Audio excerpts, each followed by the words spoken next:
Hi guys! Welcome to Simply Jen Vlog. For today's video, nagluto day ko ani og adobo nga atay sa manok. Una guys, nagisa lang ta diha og mga lamas no sama sa sibuyas, ahos, og kamatis.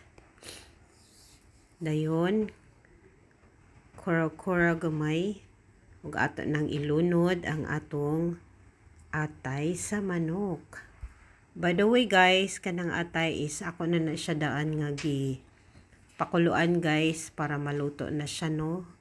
Inigisa na to. Dayon gibutangan ako siya og toyo og kalamansi. Dayon paminta. Unya, kuraw-kuraw gamay. Lami kay ni siya guys. Kisay mahilig diha og mga atay sa manok.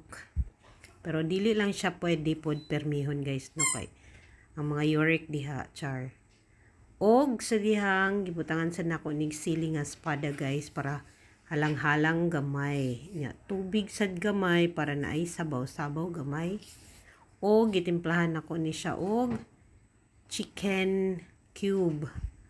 Dayon, gibutangan ako og turmeric powder gamay no. Para sa mulami og muiba yang lasa char. Bag-o nga lasa. Og pabukalan na siya diha. Dayon, mao na ni siya. Hauno na lang dayon. Ready na siya guys.